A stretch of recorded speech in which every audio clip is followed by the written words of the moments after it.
Good morning प्यारे बच्चों, कैसे हैं आप सब। आई एम श्योर आप सब बहुत अच्छे होंगे। तो चलिए देख लेते हैं आज की हमारी वर्कशीट किस सब्जेक्ट की है।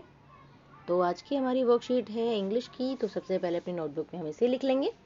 उसके साथ ही लिखेंगे आज की डेट 20 फरवरी 2021, 20 फरवरी 2021। आज की वर्कशीट नंबर 174, 174। अपनी क्लास लिखेंगे, class third, section A B C, जो भी आपका सेक्शन है वो लिखेंगे। अपनी टेक्स्ट बुक का नाम लिखेंगे मैरी गोल्ड और लिखेंगे unit 9 he is my brother, जो कि है पेज नंबर 91 पर। और उसके साथ साथ लिखेंगे, यहाँ पर आप अपना नाम लिखेंगे और यहाँ लिखेंगे आप अपने टीचर का नाम। ठीक है, तो चलिए आगे बढ़ते हैं अपनी वर्कशीट की तरफ। So good morning dear students, in the previous worksheet we read a beautiful story about Meena and her brother. तो हमने अपनी पिछली वर्कशीट में मीना और उसके भाई की एक स्टोरी पढ़ी थी। We also got to know that Meena loved her brother very much. और हमें ये भी पता चला कि मीना अपने भाई से बहुत प्यार करती है। Read the lines from the story he is my brother. In story की लाइन को पढ़ेंगे जो कि ही इज माई ब्रदर नाम की स्टोरी से ली गई हैं। And try to find the answer to the questions that follow. और जो नीचे दिए गए क्वेश्चन है उनके आंसर देने का ट्राई करेंगे। Okay.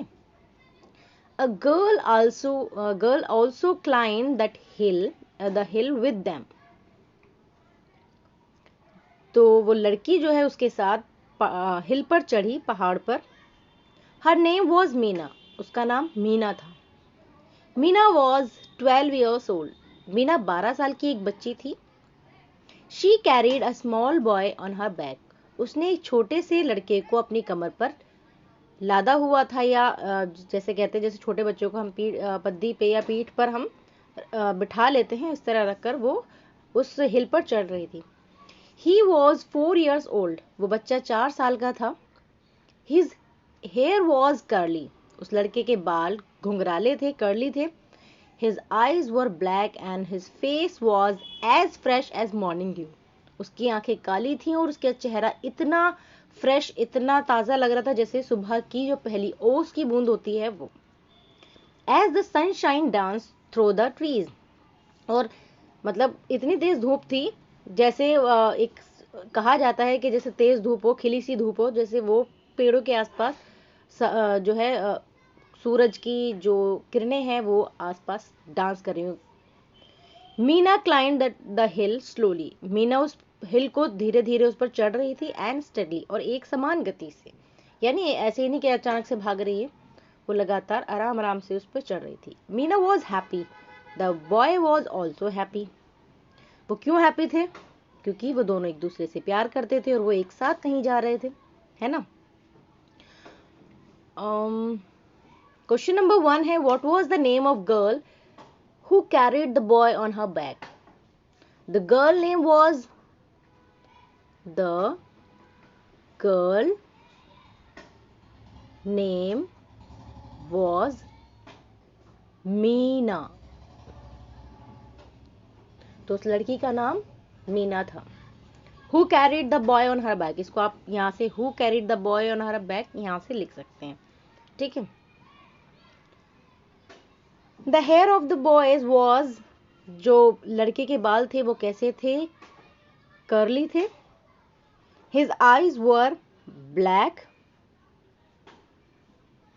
Face as fresh as morning dew. Morning dew. Why do you think Meena and the boy were happy? वो दोनों क्यों खुश थे? They were happy. They were happy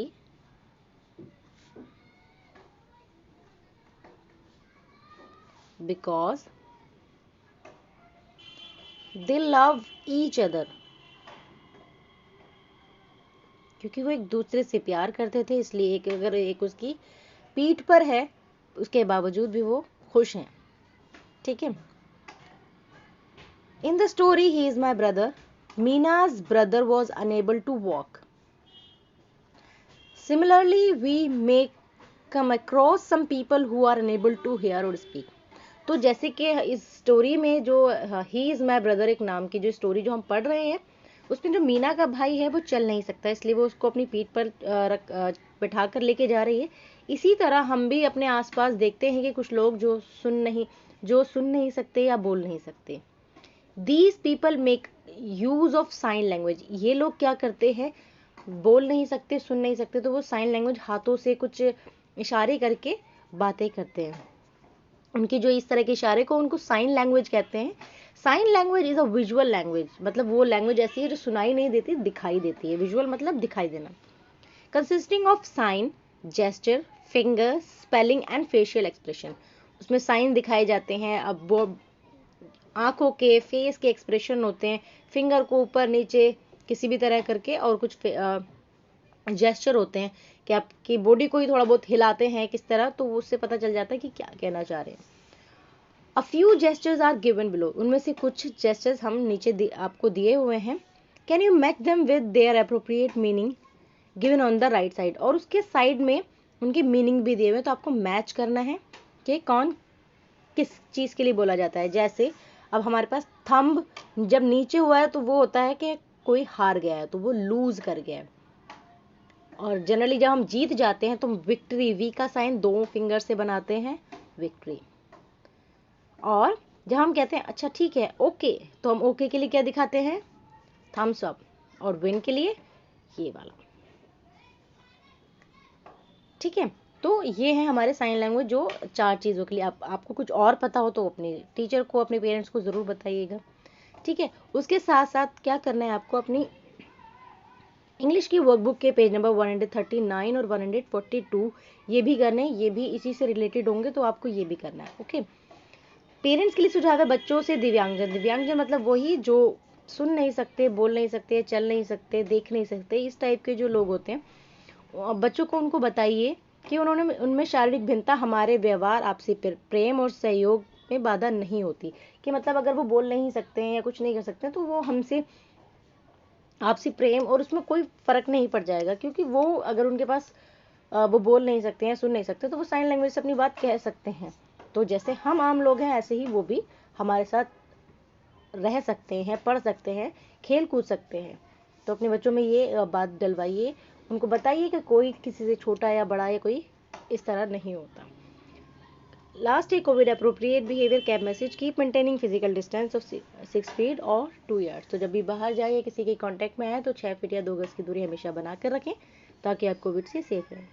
तो ये थी हमारी आज की वर्कशीट। मिलते हैं नेक्स्ट वर्कशीट में, तब तक अपना ख्याल रखिए, खुश रहिए, हेल्दी रहिए, बाय बाय, टेक केयर।